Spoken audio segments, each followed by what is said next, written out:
নমস্কার বন্ধুরা, স্বাগত আপনাদের আমাদের চ্যানেলের আরেকটি পর্বে। আজ আমরা নিয়ে এসেছি রবীন্দ্রনাথ ঠাকুরের কালজয়ী গল্প জীবিত মৃতের তৃতীয় পর্ব।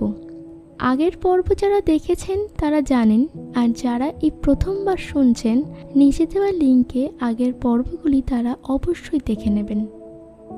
কাপড়ে কাদা মাখিয়া অদ্ভুত ভাবের বসে ও রাত্রি জাগরণে পাগলের মতো হইয়া কাদম্বিনীর যেই রূপ চেহারা হইয়াছিল, তাহাতে মানুষ তাহাকে দেখিয়া ভয় পাইতে পারিত, এবং ছেলেরা বোধ হয় দূর হইতে পালাইয়া গিয়া তাহাকে ঢিলা মারিত। সৌভাগ্যক্রমে একটি পথিক ভদ্রলোক তাহাকে সর্বপ্রথম এই অবস্থায় দেখিতে পায়।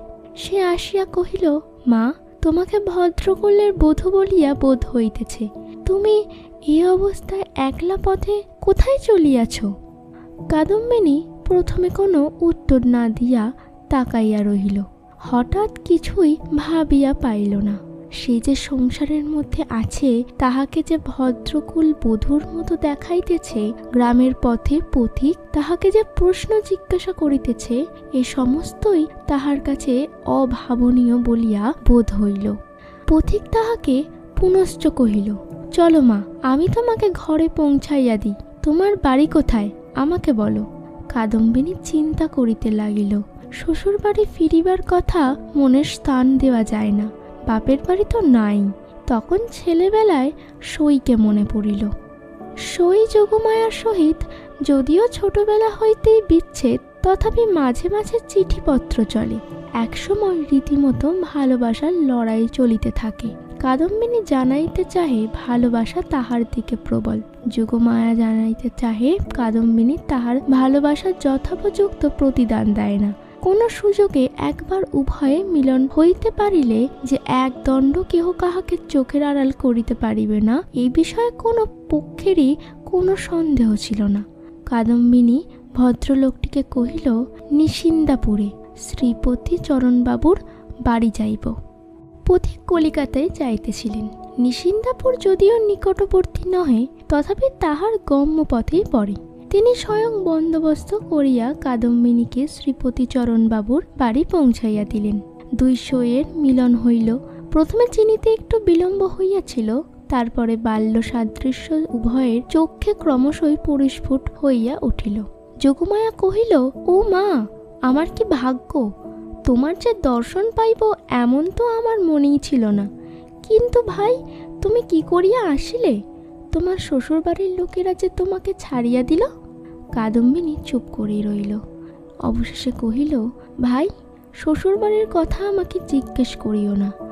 আমাকে দাসীর মতো বাড়ির এক প্রান্তে স্থান দিও, আমি তোমাদের কাজ করিয়া দিব। যোগমায়া কহিল, ও মা, সে কি কথা? দাসীর মতো থাকিবে কেন? তুমি আমার সই। এমন সময় শ্রীপতি ঘরে প্রবেশ করিল। কাদম্বিনী খানিকক্ষণ তাহার মুখের দিকে তাকাইয়া ধীরে ধীরে ঘর হইতে বাহির হইয়া গেল। মাথায় কাপড় দেওয়া বা কোনোরকম সংকোচ বা সম্ভ্রমের লক্ষণ দেখা গেল না। পাছে তাহার সইয়ের বিরুদ্ধে শ্রীপতি কিছু মনে করে, এজন্য ব্যস্ত হইয়া যোগমায়া নানা রূপে তাহাকে বুঝাইতে আরম্ভ করিল। কিন্তু এতই অল্প বুঝাইতে হইল এবং শ্রীপতি এত সহজে যোগমায়ার সমস্ত প্রস্তাবে অনুমোদন করিল যে যোগমায়া মনে মনে বিশেষ সন্তুষ্ট হইল না। কাদম্বিনী সইয়ের বাড়িতে আসিল, কিন্তু সইয়ের সঙ্গে মিশিতে পারিল না। মাঝে মৃত্যুর ব্যবধান। আত্মসম্বন্ধে সর্বদা একটা সন্দেহ এবং চেতনা থাকিলে পরের সঙ্গে মেলা যায় না। কাদম্বিনী যোগমায়ার মুখের দিকে চায় এবং কি যেন ভাবে। মনে করে স্বামী এবং ঘর কন্যা লইয়া ও যেন বহুদূর আর এক জগতে আছে।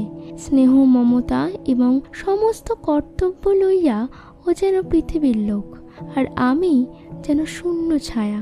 ও যেন অস্তিত্বের দেশে, আর আমি যেন অনন্তের মধ্যে। যোগমায়ারও কেমন লাগিল, কিছুতেই বুঝিতে পারিল না। স্ত্রীলোক রহস্য সহ্য করিতে পারে না, কারণ অনিশ্চিত লইয়া কবিত্ব করা যায়, বীরত্ব করা যায়, পাণ্ডিত্য করা যায়, কিন্তু ঘর কন্যা করা যায় না। এই জন্য স্ত্রীলোক যেটা বুঝিতে পারে না, হয় সেটার অস্তিত্ব বিলোপ করিয়া তাহার সহিত কোনো সম্পর্ক রাখে না, নয় তাহাকে স্বহস্তে নূতন মূর্তি দিয়া নিজের ব্যবহারযোগ্য একটি সামগ্রী গড়িয়া তোলে। যদি দুইয়ের কোনোটাই না পারে, তবে তাহার উপর ভারী রাগ করিতে থাকে। কাদম্বিনী যতই দুর্বোধ হইয়া উঠিল, যোগমায়া তাহার উপর ততই রাগ করিতে লাগিল। ভাবিল, এই কি উপদ্রব স্কন্দনের ওপর চাপাইল। আবার আরেক বিপদ, কাদম্বিনীর আপনাকেই আপনি ভয় করে। সে নিজের কাজ হইতা নিজে কিছুতেই পালাতে পারে না। যাহাদের ভূতের ভয় আছে, তাহারা আপনারা পশ্চাৎ দিককে ভয় করে। যেখানে দৃষ্টি রাখিতে পারে না, সেইখানেই ভয়। কিন্তু কাদম্বিনীর আপনার মধ্যে সর্বাপেক্ষা বেশি ভয়, বাহিরে তার ভয় নাই। এই জন্য বিজন দ্বীপ্রহরে সে একা ঘরে এক একদিন চিৎকার করিয়া উঠিত, এবং সন্ধ্যাবেলায় দিব্যলোকে আপনার ছায়া দেখিলে তাহার গা ছমছম করিতে থাকিত। তাহার এই ভয় দেখিয়া বাড়ি শুদ্ধ লোকের মনে কেমন একটা ভয় জন্মিয়া গেল। চাকর দাসীরা এবং যোগমায়া যখন তখন যেখানে সেখানে ভূত দেখিতে আরম্ভ করিল। একদিন এমন হইল, কাদম্বিনী অর্ধরাত্রে আপন শয়নগৃহ হইতে কাঁদিয়া বাহিরে হইয়া একেবারে যোগমায়ার গৃহদ্বারে আসিয়া কহিল, দিদি দিদি, তোমার দুটি পায়ে পড়ি গো, আমায় একলা ফেলিয়া রাখিও না। যোগমায়ার যেমন ভয়ও পাইল, তেমনই রাগও হইল। ইচ্ছা করল তদ্দন্তেই কাদম্বিনীকে দূর করিয়া দেয়। দয়া পরবশত শ্রীপতি অনেক চেষ্টায় তাহাকে ঠান্ডা করিয়া পার্শ্বগৃহে স্থান দিল। পরের দিন অসময়ে অন্তঃপুরে শ্রীপতির তলব হইল। যোগমায়া তাহাকে আকস্মাৎ ভর্ৎসনা করিতে আরম্ভ করিল। হাগা, তুমি কেমন ধারা লোক! একজন মেয়ে মানুষ আপন শ্বশুর ঘর ছাড়িয়া তোমার ঘরে আসিয়া অধিষ্ঠান হইল, মাসখানেক হইয়া গেল, তবু যাইবার নাম করে না। আর তোমার মুখে যে একটি আপত্তি মাত্র শুনি না। তোমার মনের ভাবটা কি বুঝাইয়া বলো দেখি। তোমার পুরুষ মানুষ এমনই জাত বটে। বাস্তবিক সাধারণ স্ত্রীজাতির উপরে পুরুষ মানুষের একটা নির্বিচার পক্ষপাত আছে, এবং সেই জন্য স্ত্রীলোকেরাই তাহার দিককে অধিক অপরাধী করে। নিঃসহায় অথচ সুন্দরী কাদম্বিনীর প্রতি শ্রীপতির করুণা যে যথাচিত মাত্রার চেয়ে কিঞ্চিৎ অধিক ছিল, তাহার বিরুদ্ধে তিনি যোগমায়ার গাত্রস্পর্শপূর্বক শপথ করিতে উদ্যত হইলেও তাহার ব্যবহার তাহার প্রমাণ পাইয়া যাইত। তিনি মনে করিতেন, নিশ্চয় শ্বশুর বাড়ির লোকেরা এই পুত্রহীনা বিধবার প্রতি অন্যায় অত্যাচার করিত।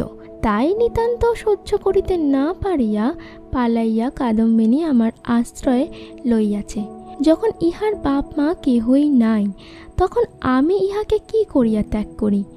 এই বলিয়া তিনি কোনরূপ সন্ধান লইতে ক্ষান্ত ছিলেন, এবং কাদম্বিনীকেও এই অপ্রীতিকর বিষয়ে প্রশ্ন করিয়া ব্যথিত করিতে তাহার প্রবৃত্তি হইত না।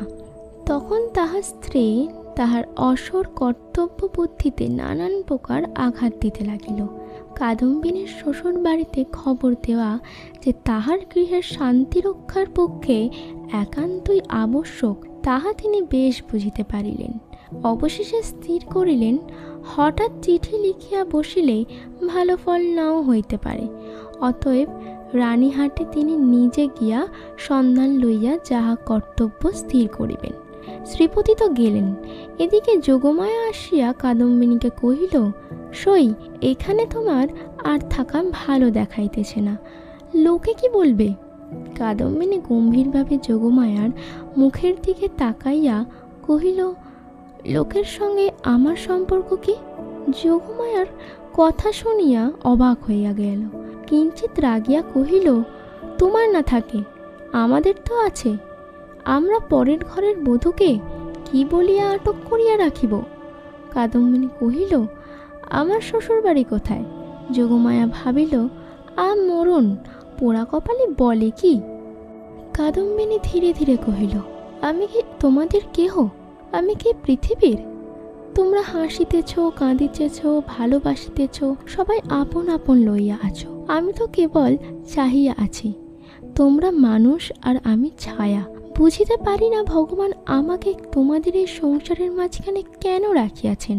আমারও ভয় করে পাছে তোমাদের হাসি খেলার মধ্যে আমি অমঙ্গল আনি। আমিও বুঝিয়া উঠিতে পারি না তোমাদের সঙ্গে আমার কি সম্পর্ক, কিন্তু ঈশ্বর যখন আমাদের জন্য আর কোনো স্থান গড়িয়া রাখেন নাই, তখন কাজে কাজেই বন্ধন ছিঁড়িয়া যায়, তবু তোমাদের কাছেই ঘুরিয়া ঘুরিয়া বেড়াই। এমনইভাবে চাহিয়া কথাগুলো বলিয়া গেল যে যোগমায়া কেমন একরকম করিয়া মোটের ওপর একটা কি বুঝিতে পারিল, কিন্তু আসল কথাটা বুঝিল না, জবাব দিতেও পারিল না, দ্বিতীয়বার প্রশ্ন করিতেও পারিল না, অত্যন্ত ভারগ্রস্ত গম্ভীরভাবে চলিয়া গেল। যদি আপনারাও জীবিত মৃত গল্পের চতুর্থ পর্বের প্রতি আগ্রহী হয়ে থাকেন, যদি আপনারাও জানতে চান এরপরে কি হতে চলেছে, তবে অবশ্যই চ্যানেলটি সাবস্ক্রাইব করে পাশে থাকুন এবং এই পর্বটি ভালো লাগলে লাইক করতে ভুলবেন না, আর অবশ্যই কমেন্টেও জানাবেন, চাইলে শেয়ারও করে দিতে পারেন।